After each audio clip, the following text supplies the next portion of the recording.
Propósito na oração de Edward Bulls. Capítulo 9. Sustente as mãos que estão caídas, pela fé e pela oração, ou apoie os joelhos vacilantes. Vocês têm dias de jejum e oração? Ataquem o trono de graça e perseverem, assim, a misericórdia descerá. John Wesley. Devemos lembrar que o objetivo da oração é o ouvido de Deus. A menos que ele seja alcançado, a oração falhou completamente. As palavras podem ter despertado sentimentos devocionais na nossa mente, ouvi-las pode ter confortado e fortalecido o coração daqueles com quem oramos, mas, se a oração não ganhou o coração de Deus, ela falhou em seu propósito essencial. Um mero formalista sempre pode orar para agradar a si mesmo. O que ele tem de fazer, a não ser abrir seu livro e ler as palavras prescritas ou dobrar os joelhos e repetir frases sugeridas por sua memória ou sua inclinação? Como a máquina de oração dos tártaros, bastam o vento e a roda, e o negócio está arranjado. Da mesma forma, dobrar os joelhos e falar, e a oração está feita. As orações do formalista são sempre boas, ou melhor, sempre ruins. Mas o Filho de Deus que está vivo nunca oferece uma oração que agrada a ele mesmo. Seu padrão é maior que seu feito. Ele se surpreende que Deus o ouça e, embora saiba que vai ser ouvido por causa de Cristo, mesmo assim considera um exemplo maravilhoso de condescendente misericórdia que orações tão pobres como as suas cheguem aos ouvidos do Senhor Deus dos Exércitos. C. H. Spurgeon. Pode-se dizer com ênfase que nenhum santo preguiçoso ora. Pode haver um santo preguiçoso? Pode haver um santo sem oração? A falta de oração não abrevia a coroa e o reino da santidade? Pode haver um soldado covarde? Pode haver um santo hipócrita? Pode haver vício virtuoso? Apenas quando essas possibilidades são trazidas à existência é que podemos encontrar um santo sem oração. Simular a oração é uma tarefa cansativa, mas não é difícil. Recitar orações de forma decente e delicada não é um trabalho duro. Mas orar realmente, orar até sentir o pesado golpe, orar até que os portões de ferro da dificuldade sejam abertos, até que as montanhas de obstáculos sejam removidas, até que a neblina se dissipe, as nuvens se ergam e o fulgor de um dia sem nuvens resplandeça, isso é trabalho duro, mas é trabalho de Deus e o melhor esforço do homem. Nunca o esforço das mãos, da mente e do coração foi gasto de modo mais proveitoso do que ao orar. É difícil esperar e insistir em orar, e não ouvir nenhuma voz, mas permanecer até Deus responder. A alegria da oração respondida é a alegria de uma mãe em trabalho de parto quando um filho nasce ao mundo, é a alegria de um escravo cujas correntes foram abertas e que recebeu liberdade e nova vida. Uma visão ampla do que foi alcançado pela oração mostra o que perdemos quando a dispensação da verdadeira oração foi substituída pela pretensão e pelo engano farisaicos, mostra também como é imperativa a necessidade por santos homens e mulheres que se entreguem à oração fervorosa segundo o exemplo de Cristo. Orar não é uma coisa fácil. Por trás da vida de oração devem estar todas as condições para que ela exista. Essas condições são possíveis, mas não são aproveitadas em um instante por aqueles que não oram. Elas sempre podem estar presentes para quem é fiel e santo, mas não podem existir nem ser cumpridas por um espírito fútil, negligente e preguiçoso. A oração não vigora sozinha. Não é uma realização isolada. A oração está intimamente relacionada com todos os deveres de uma vida religiosa dedicada. É o produto de um caráter constituído dos elementos de uma fé vigorosa e dominante. A oração honra a Deus, reconhece seu ser, exalta seu poder, adora sua providência, garante seu auxílio. Um falso racionalismo irônico grita contra a devoção, que não faz nada além de orar. Mas orar bem significa fazer bem todas as coisas. Se é verdade que a devoção não faz nada além de orar, então não faz nada realmente. Não fazer nada, a não ser orar, falha, na verdade, em orar, pois as condições antecedentes, coincidentes e subsequentes da oração não são nada mais do que a soma de todas as forças de uma piedade prática e operante. As possibilidades da oração correm paralelas às promessas de Deus. A oração abre uma saída para as promessas, remove os empecilhos no caminho de sua execução, coloca-os em ação ordenada e assegura seus fins de graça. Mais do que isso, a oração, assim como a fé, obtém promessas, amplia sua atuação e acrescenta as medidas de seus resultados.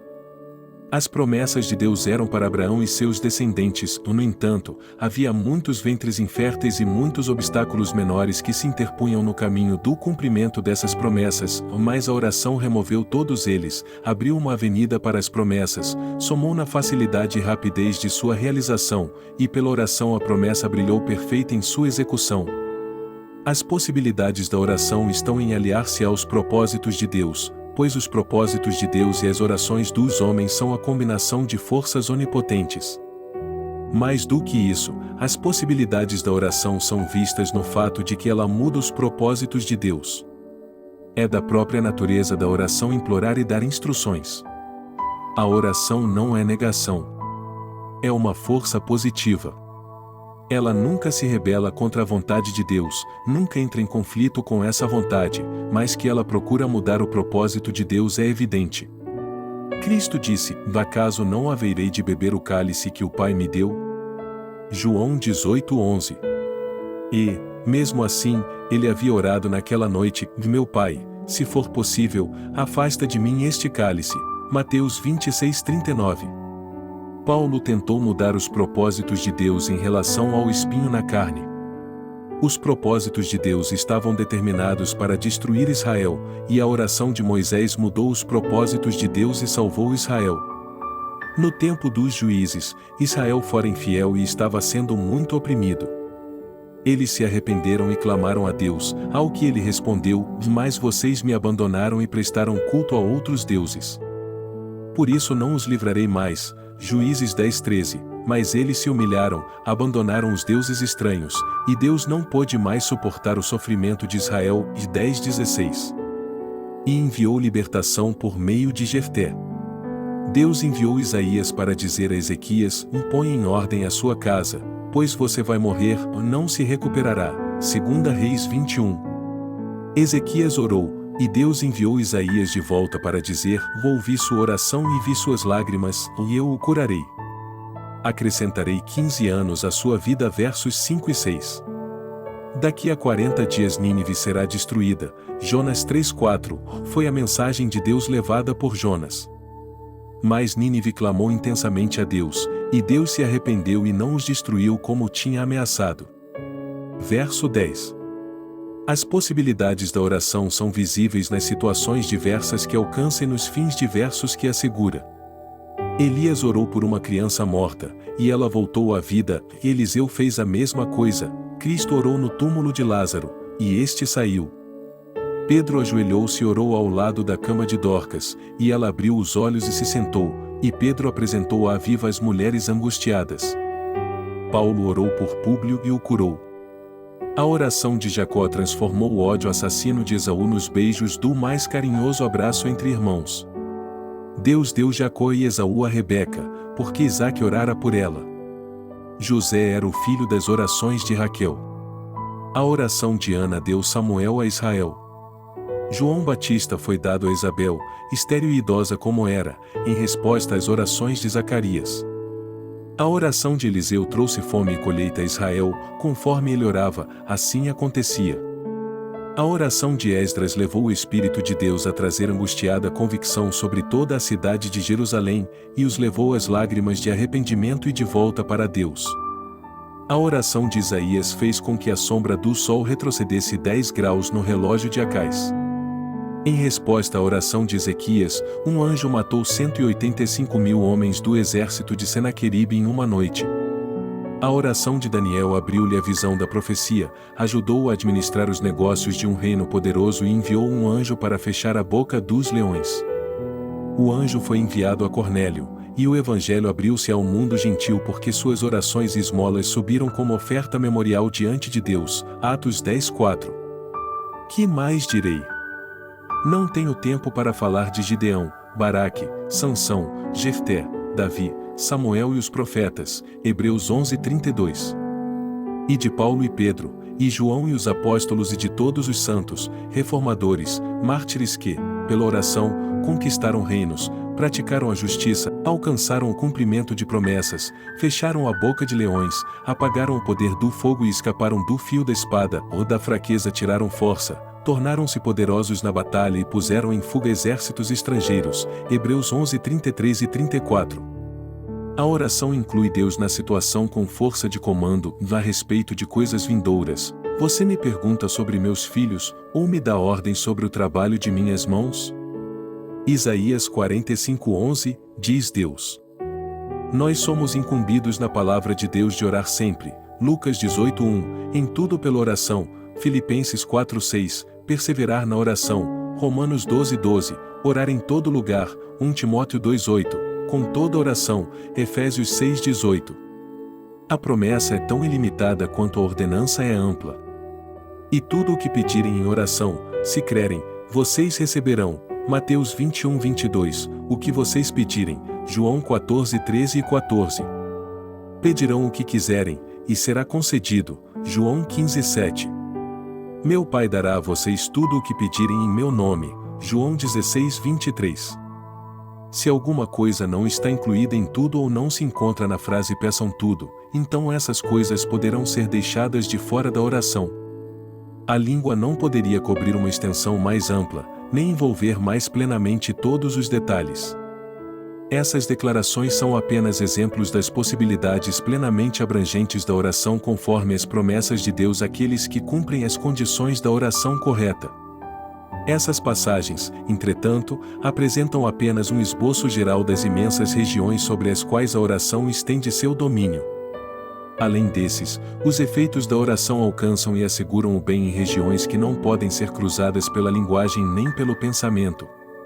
Paulo, infundido com a linguagem e com o pensamento na oração, mas ciente de necessidades não abrangidas e âmbitos do bem não alcançados, atinge essas regiões impenetráveis e desconhecidas com este pedido geral, daquele que é capaz de fazer infinitamente mais do que tudo o que pedimos ou pensamos, de acordo com o seu poder que atua em nós. Efésios 3:20. A promessa é: clame a mim e eu responderei e direi a você coisas grandiosas e insondáveis que você não conhece. Jeremias 33:3. Tiago declara que a oração de um justo é poderosa e eficaz. Tiago 5:16. Quanto ele não pôde dizer, mas ilustrou pelo poder da oração do Antigo Testamento para animar os santos do Novo Testamento a imitar, pelo fervor e influência de suas orações, os santos homens do passado e duplicar e sobrepujar o poder de suas orações. Elias, diz ele, era humano como nós. Ele orou fervorosamente para que não chovesse, e não choveu sobre a terra durante 3 anos e meio. Orou outra vez, e os céus enviaram chuva, e a terra produziu os seus frutos. Tiago 5:17 e 18. No Apocalipse de João, toda a ordem inferior da criação de Deus e seu governo providencial, a igreja e o mundo angelical estão esperando a eficácia das orações dos santos na terra sobre os diversos interesses da terra e do céu. O anjo toma o fogo aceso pela oração e lança-o em direção à terra. Houve, então, relâmpagos, vozes, trovões e um forte terremoto. Apocalipse 16:18. A oração é a força que gera todos esses temores, tumultos e dores. Pede-me, diz Deus a seu filho, e à igreja de seu filho, e te darei as nações como herança e os confins da terra como tua propriedade. Salmos 2:8. Os homens que realizaram feitos poderosos por Deus sempre foram poderosos na oração, entenderam bem as possibilidades da oração e aproveitaram o melhor das possibilidades.